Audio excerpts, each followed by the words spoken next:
Hey everyone, Erika from Rare Dirndl, and I am really excited today to have a guest with me. We're going to be talking about Krampus, Ruprecht, and all of these different traditions in Germany versus being German American and what that is like. I have Sophie from Dirndl Kitchen. Hello and welcome. Hello. I'm wearing this beautiful dirndl. Oh, excellent. I am all decked out in Krampus gear. Sophie's all dressed up for with her dirndl, which I love. I just sent that to her and it fits perfect, which is always really exciting to me when I send something and it fits.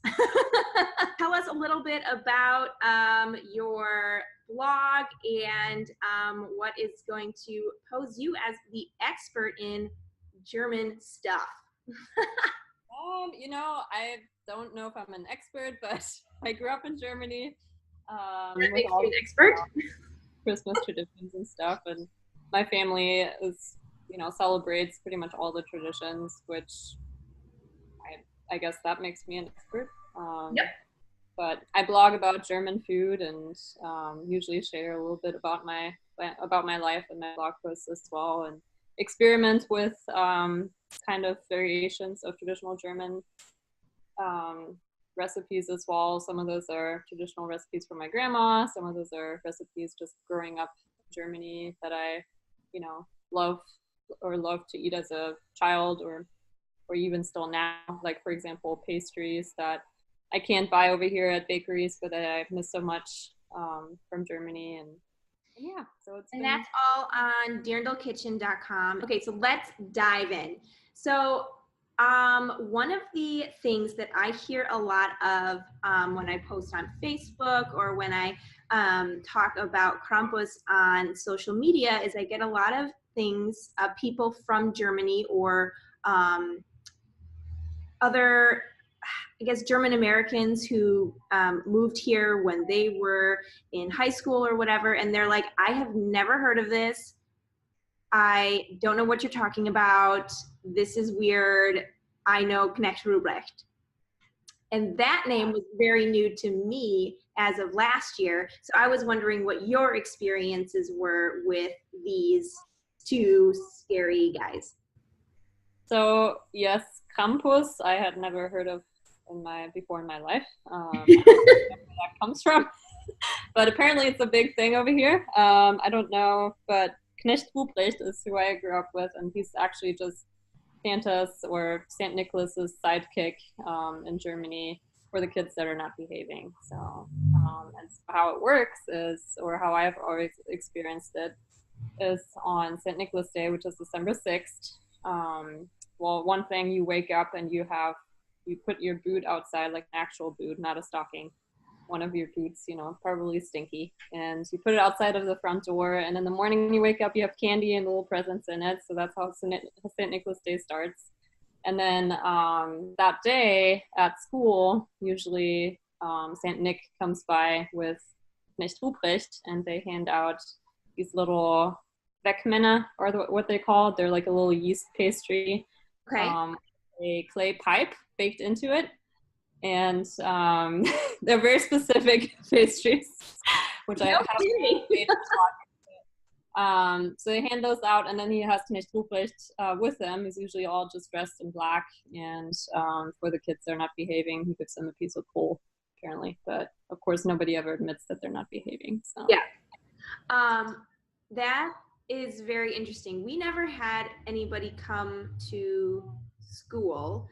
As growing up, being German American, we definitely put our shoes out, but we never saw anybody. It just was like kind of the Santa thing. Magically, we got stuff in our shoes. And we always thought we were being clever by putting out my dad's shoes. Like, maybe if we put out a bigger shoe, we'll get more stuff. That never worked. Nah, I just, always put my tallest boot out. So, yes. Yeah. What can hold the most amount of chocolates? That's yeah. So I also never knew about this until I would say a couple years ago. It was before there was that movie. Which have you seen the movie? I have not, no. I don't recommend it. You would be wasting your time. It's terrible. It doesn't make any sense. So don't waste your time. All right. I did a review on my blog about it, and it's, like I said, not worth it. But I feel like after that movie, it kind of exploded. And anytime Americans see something like creepy or weird or scary that Germans are doing, like, it's hilarious and awesome, and they have to make a big deal about it. And I don't mind because I love it. I think it's hilarious as well. But what I've heard is that it's more of an Austrian thing. I mean, that could be true. I don't have a ton of Austrian friends, but you know, a couple of people, my grandpa that I knew growing up, which is actually not my grandpa by blood, he grew up in Austria, but he never mentioned anything about it either. So I don't know, you know, it may be like a local tradition in Austria too. I'm not sure, but yeah. Like, it's probably what I found is doing research for different kinds of Trachten and all this other stuff is it's just so regionally specific by like town. It gets so narrow, and that's how I feel some of these traditions are. Some of them are wider, but a lot of them are really pretty narrow in scope. That, you know, could be the case. I mean, just like with some of the recipes I post, I post German recipes, but a lot of Germans may have never heard about some of the recipes I post about because just so regionally. Right. And I also heard like Knecht Ruprecht would wear black or brown. Some people were like, oh no, he always wore a brown cloak. I'm like, well, they said it was a black cloak. I don't remember it that well because, I mean, it's been a while since the last time I saw him, but I mean, if I Googled pictures of him, I could probably. And was this all like in like elementary school or high school? He still showed up. It was like in Germany, high school starts in 5th grade. So okay, right. But it was still at high school too. I think he probably showed. I don't know how many years like into high school, but I think once we were like 12, 13, I think it was kind of over. Yeah. I don't know which grades it went up to, but. And my next question is, now being a mom, how do you feel about scaring children into good behavior? It's not a fair question because Zoe's still a baby and she's really still a baby, but toddlerhood, think right around the corner, huh? Yeah. So then, how do you feel about scaring children into good behavior? I think it's okay. I mean, especially if it comes to situations where they could hurt themselves, you know, like putting their hand on a stovetop or things like that. I don't think it's wrong to make up stories about bad things that could happen. I mean, I grew up with, like the whole scary fairy tales, the German scary ones with like the girl with the candle that ended up dying. I mean, there's like all these like creepy kind of fairy tales in Germany, and they're teaching a lesson about different things. And so, I don't think it's wrong to. I agree. I think once you get to a point of screaming toddlers bribery and scaring them into thinking certain things is absolutely okay. If it works, then that's the right way. Right? Well, this has been so fun.